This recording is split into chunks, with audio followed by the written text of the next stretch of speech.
July 1937. High above the west coast of the United States, a strange foreign aircraft appears in the sky. For the first time, American airspace has been penetrated by an airplane flying non-stop from communist Russia. This is the story of how Soviet designers of the World War II era worked in secret to create amazing planes that were ahead of the rest of the world.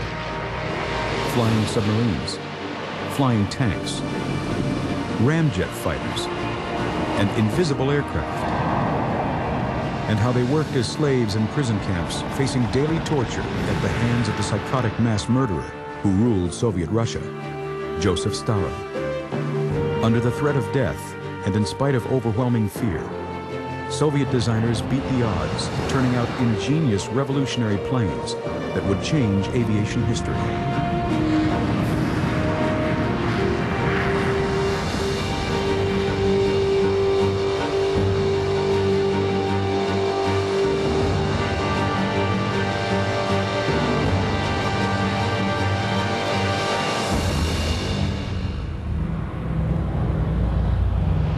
In 1937, a Russian plane flies non-stop from Moscow over the North Pole to Pearson Field, Washington State, a distance of 7,000 miles.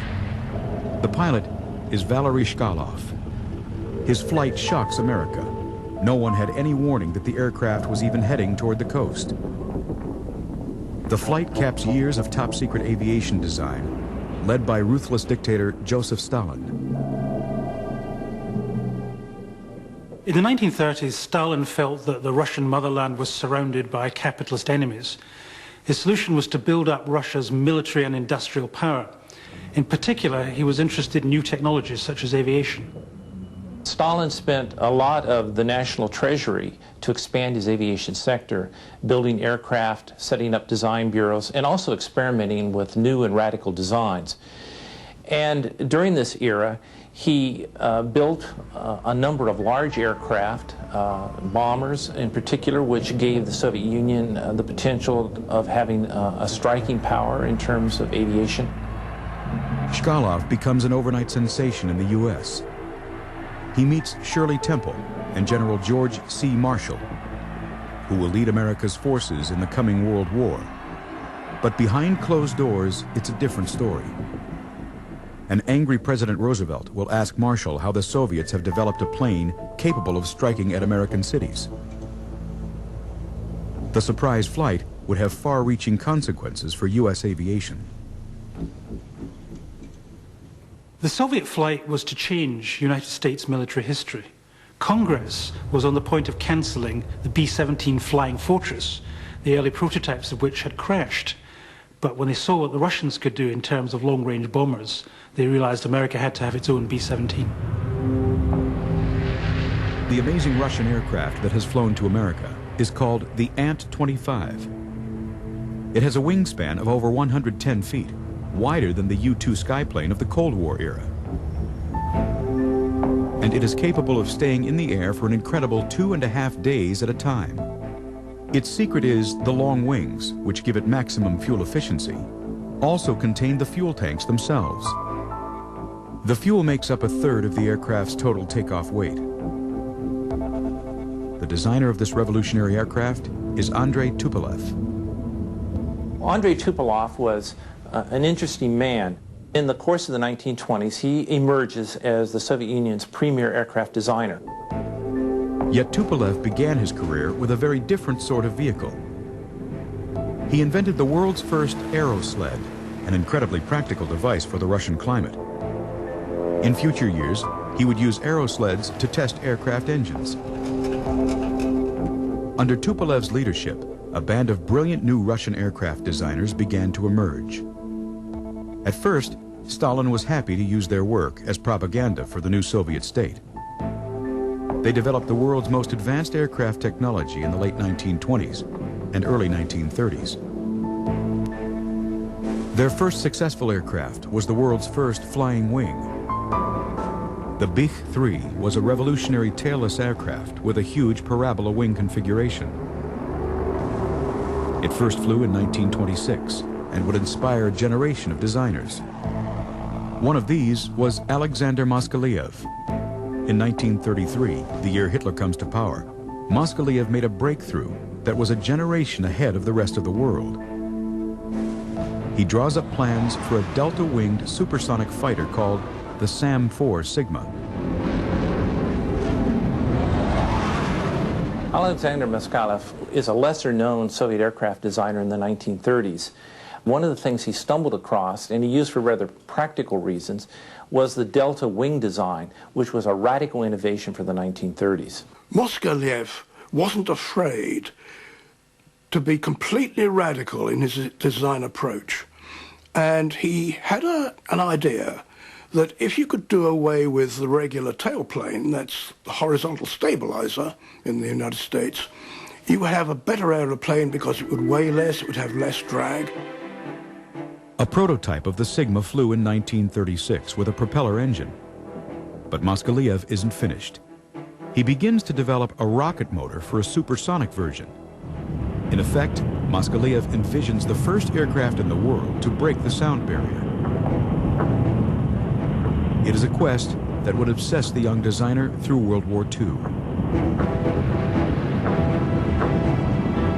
The design of the Sigma was perfect for supersonic flight. All he lacked at that time was a powerful enough rocket motor.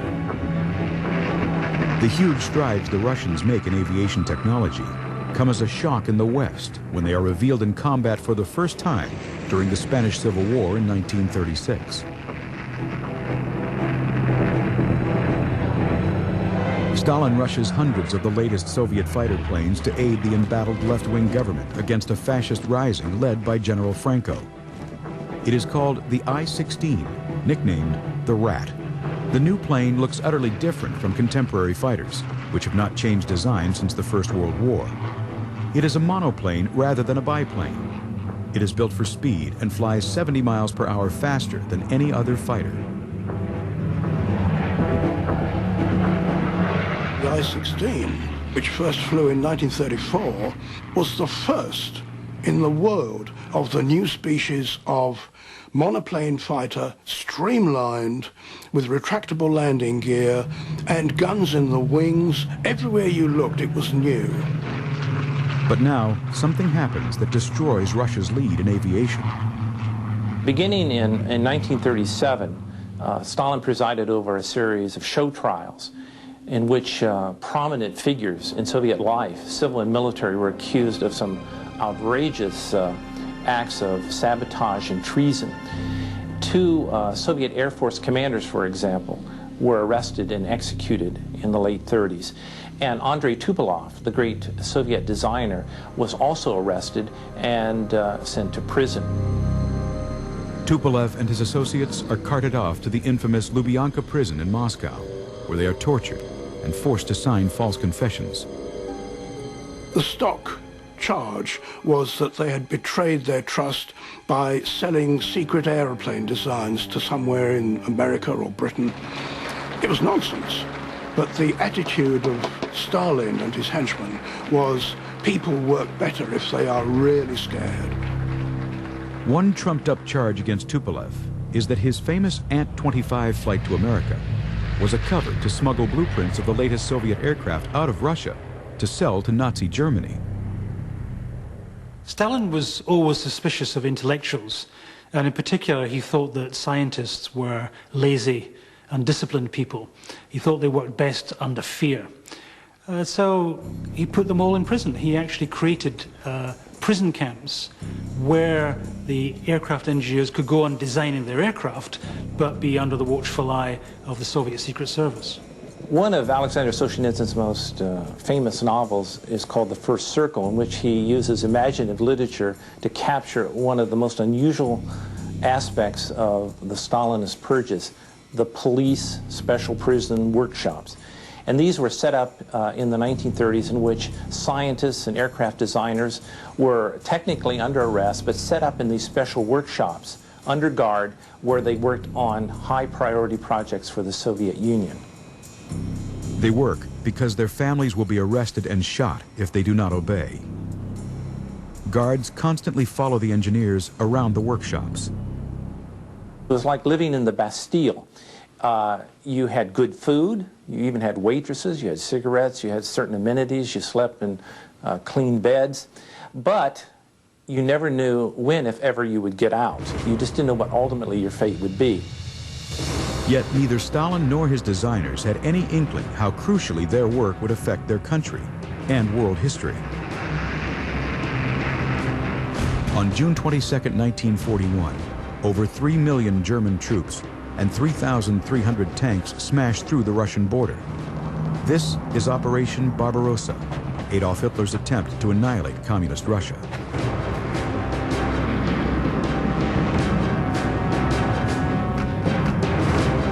The first target of Operation Barbarossa was the Soviet Air Force. And on the morning of June 22, 1941, the German Luftwaffe attacked forward airfields of the Soviet Union, and huge numbers of Soviet aircraft were destroyed in place. The largest air force in the world is wiped out in a single day. What remains of the Red Army's Air Force is no longer a match for the Luftwaffe's latest models. A month after Barbarossa, Andrei Tupolev and the other Soviet aircraft designers are suddenly freed. In the next few years, they will invent a host of cutting-edge designs that eventually make Russia second only to America as the world's leading aviation power.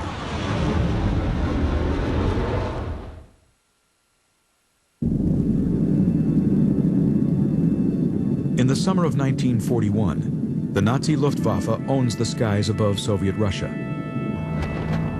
The Russians must buy time to evacuate the Soviet war machine to safety deep in the Ural Mountains.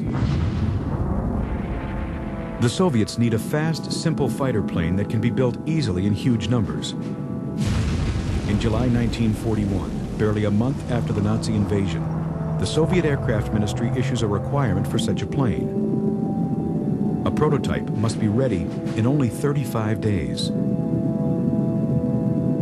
But this plane will be revolutionary for more than the speed of its development. It will be powered by a rocket engine. Russian interest in rockets goes back to 1903, when mathematician Konstantin Tsiolkovsky published the first scientific paper to suggest that liquid-fueled rockets might be the means to get into outer space. But following the Communist Revolution in 1917, all public news of Soviet rocket experiments was censored. Now hidden from the world, the Soviets set up a special organization to conduct research into military rocket propulsion. It was called the RNII, short for the Russian words for Rocket Scientific Research Institute. This institute was set up in 1933 and reflected in many ways the long and abiding interest Russians had in space travel and in rocketry. And it would draw a number of important figures, not the least of which was Sergei Korolev, who would later head up the Soviet space program. In the 1930s, Korolev was the RNII's leading engineer, working on gyro-stabilized rockets, air-to-air missiles, and even rocket-powered aircraft. The Nazis had repeated failures with their own rockets. As a result, German military intelligence dismissed reports of Soviet success with rocket flight as pure fantasy. Unknown to the rest of the world, until after World War II, the Soviet Union was the world leader in rocketry and certainly in aspirations for spaceflight. And Sergei Korolev was one of the leading lights in rocket engines. Sergei Korolev is an interesting figure. Ukrainian by background, went to the Kiev Polytechnical School, and then came to Moscow in the 1930s, became interested in aviation, tinkered around with gliders and aviation designs, but his real passion was rocketry, and he was very much interested in developing rocket-powered aircraft. In 1936, Korolev began work on the RP-218, a rocket-powered research aircraft designed to fly to the edge of space.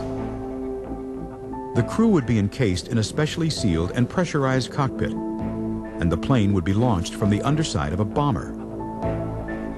It was an idea that wouldn't hit America for another 20 years. Early versions of the X-15 copied the mission profile planned for Korolev's RP-218. reaching an altitude of nearly 40 miles high. But before Korolev could get his plane off the ground, the curse of Stalin's paranoia strikes again. The designer is arrested on false treason charges. He is sent to the gold fields of Kolyma in the far northwest of Siberia. Known as the Land of White Death, Kolyma is the coldest place on Earth, with temperatures plummeting to nearly 100 degrees below zero. Korolev was rescued by the intervention of Andrei Tupolev. Tupolev was still back in prison in Moscow, but he saw it as his task to rescue all of the young Soviet aircraft designers who had been scattered through the Gulag and bring them back to Moscow where they could work under reasonably benign conditions, though still in prison. Others are not so lucky. Many of the key research workers at the RNII Rocket Research Institute are executed. With their deaths, the visionary RP-218 is abandoned.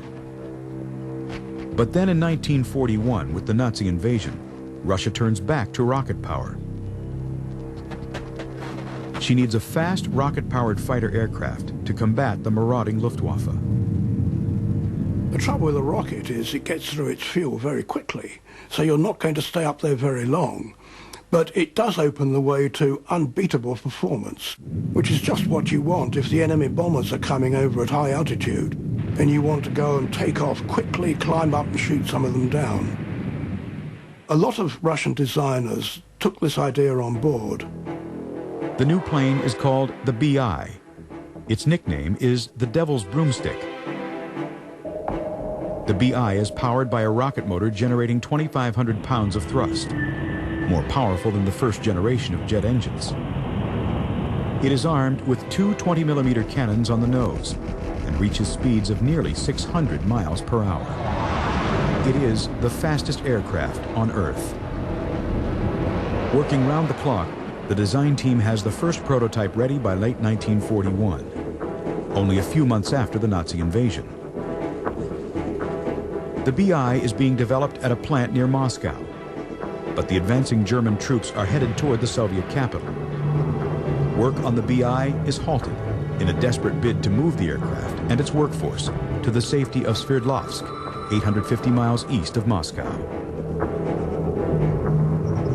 The disruption means the first BI fighter is only ready to fly under rocket power on May 15, 1942. The test pilot is Grigory Bakhchivandzhi, a Soviet fighter ace.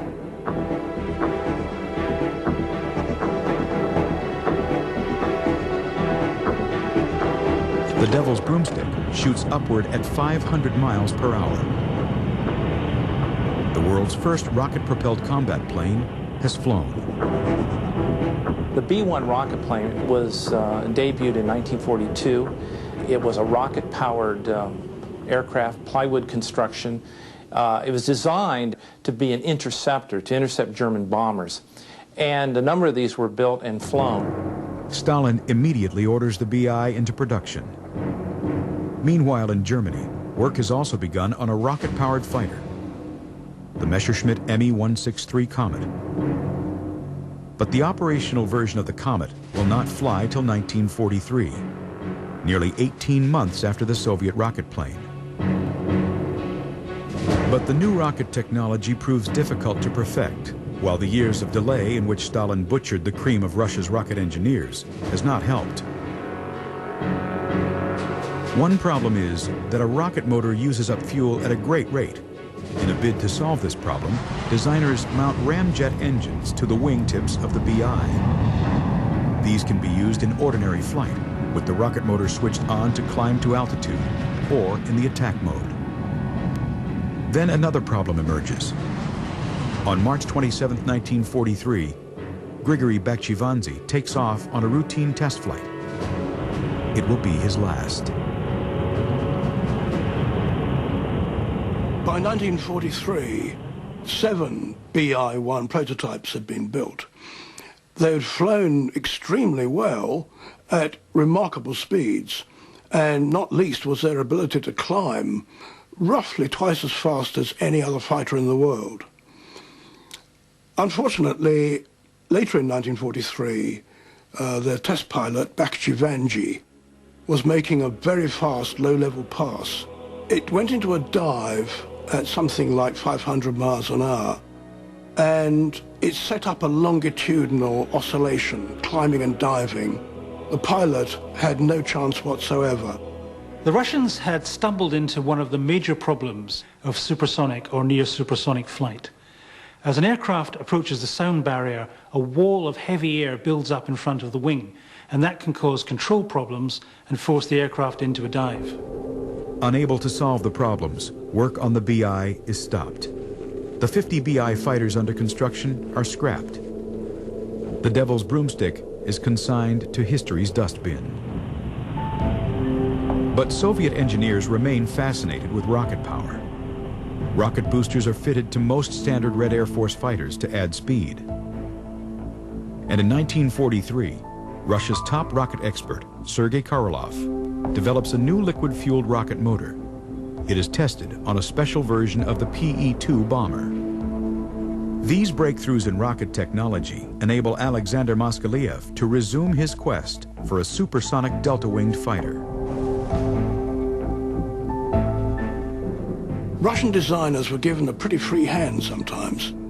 3 of them designed aeroplanes named Strela, which means arrow, and they were always of an advanced delta wing design, triangular. And one of these was a rocket fighter designed by Moskalev. And it would have been, I think, a world beater, because it might have exceeded the speed of sound, had a very powerful rocket engine. Moskalev's latest project is to be powered by 2 liquid-fueled rocket motors, each with 4,500 pounds of thrust. Russian fighters generally were smaller than the British and American fighters. They were rather similar in size to the Germans, but they tended to have bigger engines, so often they were faster. And though they didn't have many guns, these guns were world beaters. They were super heavy, fast-firing, high-muzzle velocity cannon. You only needed one hit, and you probably had scored. By 1944, the Red Air Force is on the offensive, and Luftwaffe bombers are no longer capable of threatening Moscow. Stalin decides that the Strela is no longer needed, and Moskalev's design workshop is closed down by the secret police. The supersonic rocket fighter is abandoned, and Moskalev is lucky to escape with his life. Yet, despite the constant danger of being arrested if you have radical ideas, Soviet aircraft designers go on to propose unorthodox solutions to problems. Even by today's standards, their ideas are astonishing.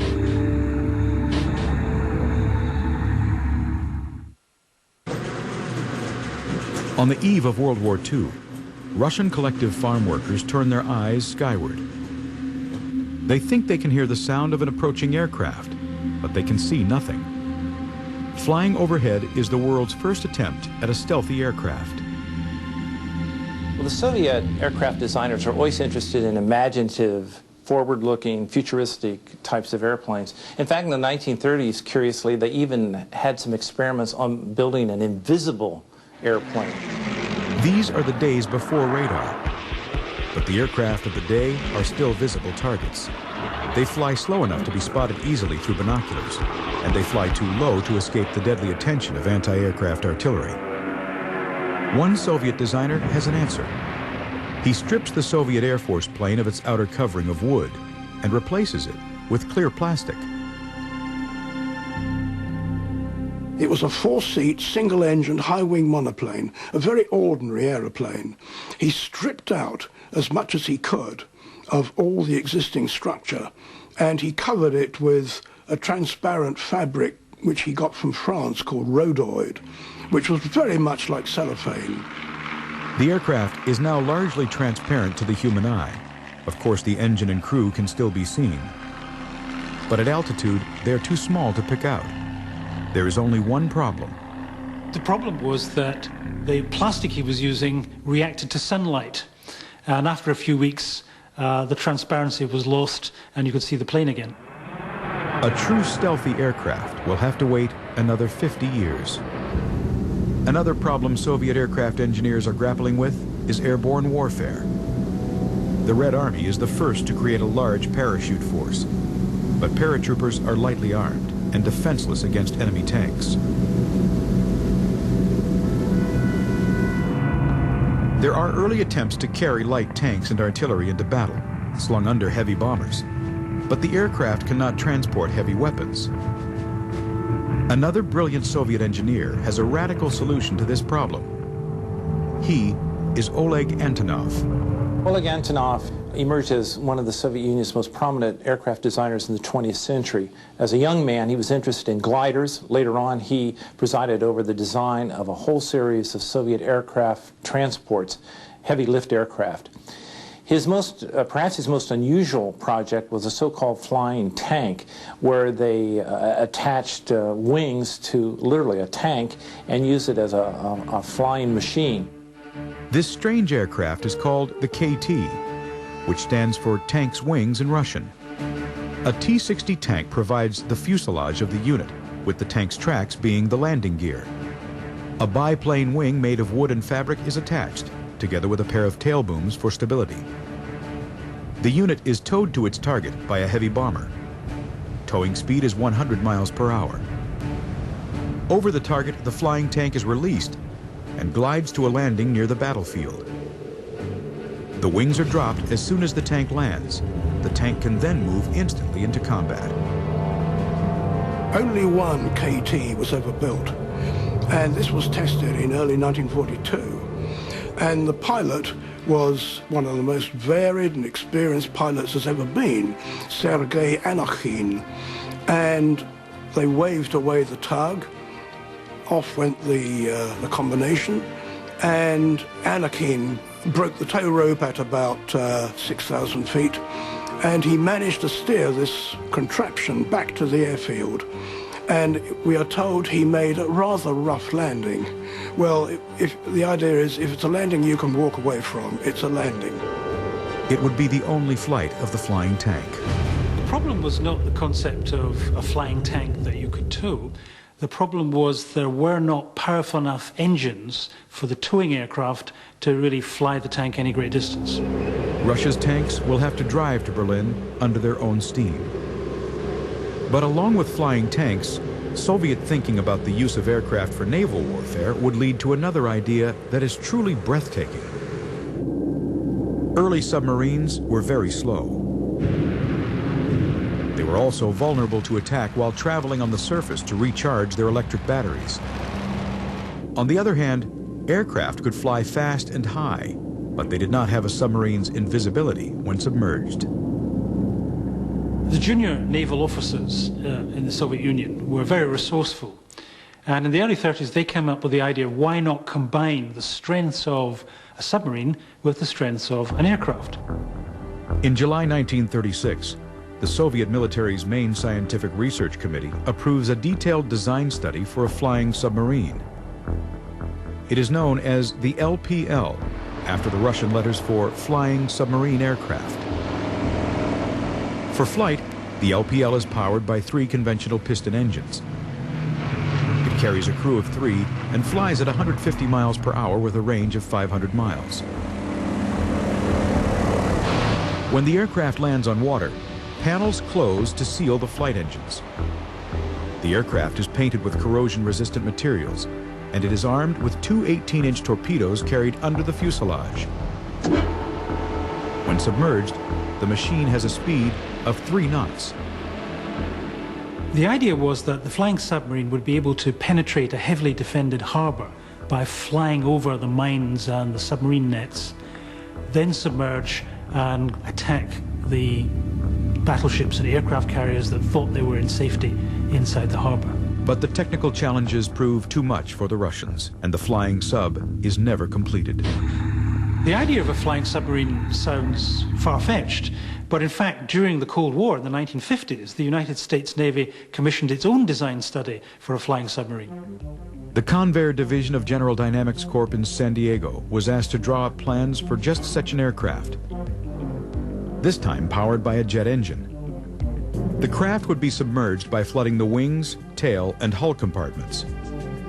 It would travel 5 miles an hour underwater, powered by batteries. The flying submarine has never got off the drawing board because it's just too complicated an engineering project. But there was one other new technology that did revolutionize aviation in World War II. The jet plane.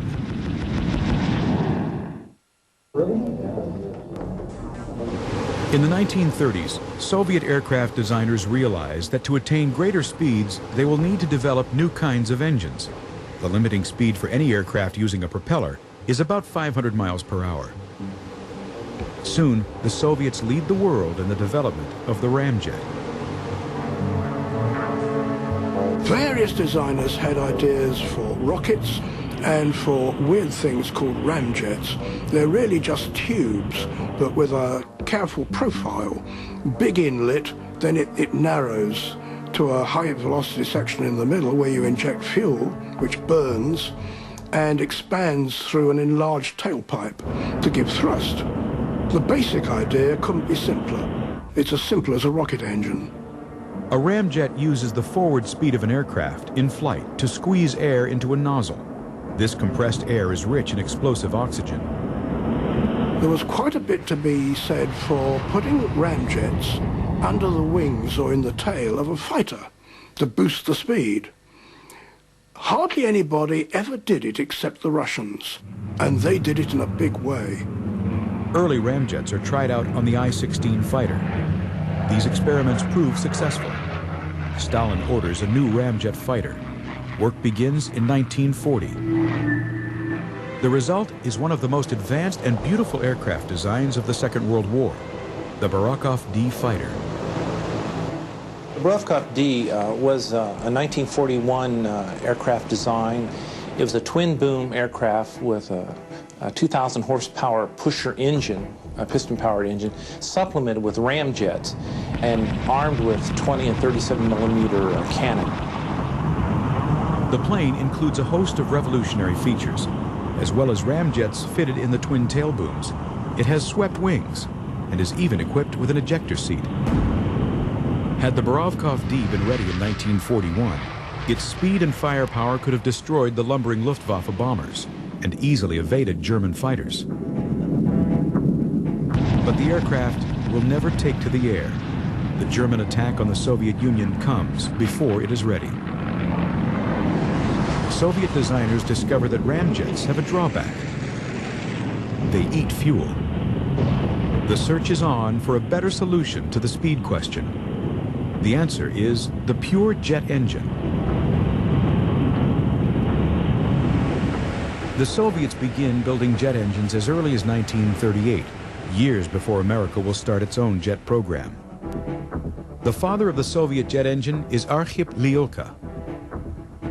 Nobody knew at that time that a lot of jet engine work was going on in Germany and even in the Soviet Union. And in the Soviet Union, it was a man called Arkhip Lyulka who, in fact, had a superb design for an engine. Very simple centrifugal compressor design, which he improved and extended, and by about 1938, he had an axial compressor. In 1938, Lyulka is working on developing a compressor for the new Tupolev PE-8 heavy bomber. This compressor is designed to suck in oxygen at high altitudes to feed the ordinary piston engines of the bomber. Having developed his compressor to suck in the oxygen for the piston engine, Lyulka then had a brainwave. Why not dispense with the heavy piston engine and instead inject kerosene directly into the compressed oxygen? The result is a pure jet engine. Lyulka independently has invented the power plant that will transform the future of aviation. Stalin is impressed with Lyulka's work. He orders the engine to be ready by December 1940. Work immediately begins on a jet fighter to be powered by the new Lyulka jet engine. Russian engineers come up with a unique design. Air is fed into the jet engine through a tipped nose with 4 separate intakes. But the new jet technology proves more complicated than Lyulka bargains for. his engine takes longer to perfect than he thinks. By 1943, Lilka had a test bed engine running in the workshop, which was as powerful as anything in the world. But a military jet requires endurance in the air, and at that point he didn't have the alloys, the metals, that would allow a jet engine to work under combat conditions. By 1943, it is still only 70% ready. Brooding in the Kremlin, Stalin grows impatient. He decides the war will be won by brute force, not new technology. The Gudkov fighter project was cancelled in 1943. By that time, Stalin was convinced he could win the war using conventional aircraft, of which hundreds of thousands were being turned out from Soviet factories. With sheer weight of numbers, the Red Air Force wins back control of the Russian skies from the Germans. But as World War II draws to a close, there is yet another twist in the story of Russian jet aviation. The first Russian jets do go into combat on the Eastern Front, but they are flying for the Nazis.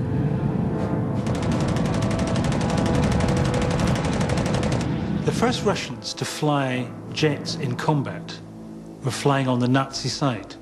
The Germans had recruited a free Russian Air Force from volunteer Russian pilots who wanted to free their country from Stalin, and they were equipped with the revolutionary new Messerschmitt Me-262 jet fighter. Apart from the Luftwaffe, the Free Russian Air Force is the only other air arm to fly the Me-262, the world's first operational combat jet. They fly in the old colors of Imperial Russia. But nothing can now save Adolf Hitler from his fate. In early 1945, the Red Army smashes into German territory for the first time, and Tupolev's heavy bombers pound Berlin. But Stalin harbors a secret that will lead to yet another purge of Russia's aircraft designers. Korea, 1950. U.S. jet fighters in action are World War II vintage Lockheed F-80 Shooting Stars. The Americans expect to clear the skies of communist planes. But they find themselves outclassed by a new Russian fighter that is faster and more nimble. The amazing MiG-15. Suddenly, there were glinting little silver things high over the Yalu River in Korea, and they were faster and agile. And this was the MiG-15. It had huge, powerful cannon.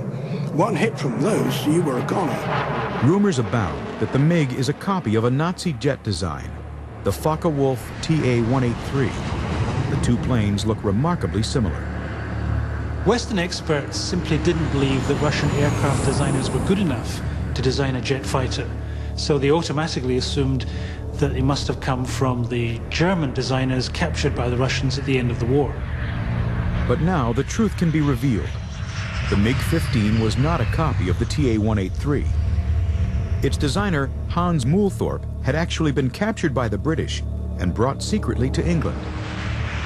So who did design the fantastic MiG-15? The MiG-15 was nothing to do with German designers.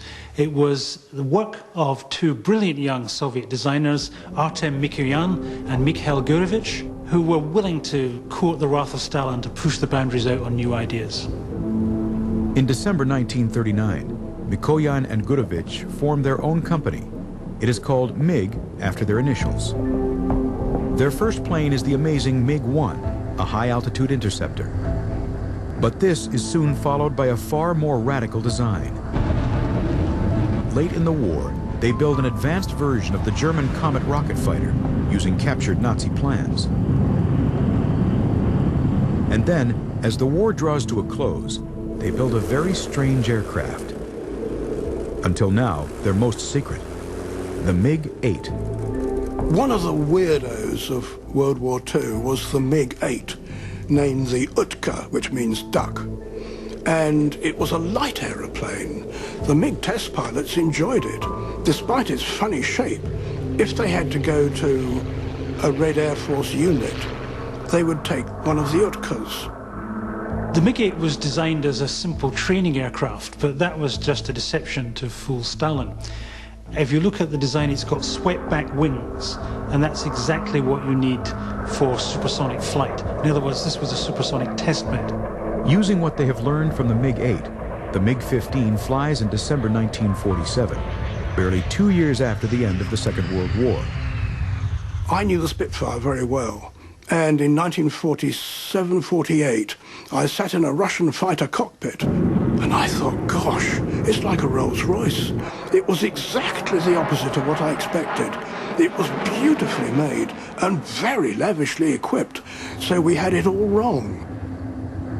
But as the Cold War grows even more dangerous, Soviet Russia faces a new generation of advanced Western combat jets.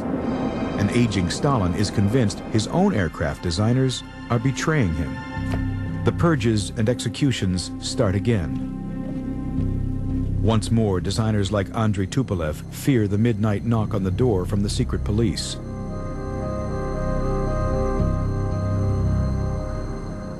Then suddenly, on March 5th, 1953, Stalin dies.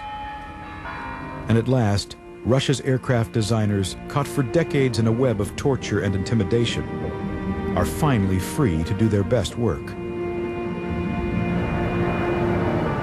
Oleg Antonov, the designer of the flying tank of World War II, is free to pursue his dream of flying tanks into battle. His company would build some of the world's largest production aircraft, among them the Antonov 24 and the Antonov 124, also known as the Ruslan. This can carry 150 tons of cargo, including every main Soviet battle tank. Sergei Korolev, the genius behind Russia's pre-war rocket research and the designer of the RP-218, becomes the head of the entire Soviet space program and sends the first man into space. Andrei Tupolev, designer of the amazing Ant-25 that flew non-stop to America back in 1937, will survive to build the first supersonic passenger jet to fly, the Tu-144 Konkordsky. It uses the slender delta wing, first invented by Alexander Moskalev in 1933, and is powered by 4 massive turbojets, direct descendants of those devised by Arkhip Lyulka in 1943. The Russians gradually showed that they were as good as anybody else. And by 1940, 42, 43, they were in production with their newer aircraft. And in many respects, they were as good as anything that we had. They were way ahead of us, far ahead with armament. Their guns were far better than ours, and they've always kept that position right to this day. The Soviet Air Force in World War II had been the first victim of the German invasion in 1941. Yet out of the ashes of Operation Barbarossa, the Soviet Air Force would come back with new aircraft, new designs, and by the end of the war, the Soviet Air Force had emerged as a rather muscular and effective air arm of the Soviet military.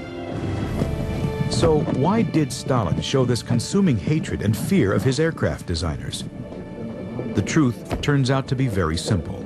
He was very fearful of flying. He only flew once, in fact, and that was in 1943 to the Tehran conference to meet Churchill and Roosevelt. During the flight, the aircraft hit an air pocket and bounced, and clearly Stalin was terrified. I think his fear of flying, his phobia, is very probably one of the things that influences this terrible way he treats the Soviet aircraft designers. Russia's aircraft engineers have always been among the world's most gifted. Under Joseph Stalin, their genius was perverted and then betrayed by a madman who was too frightened to fly. Yet the aviation contributions of Russia's aircraft designers would be one of the most enduring legacies of World War II.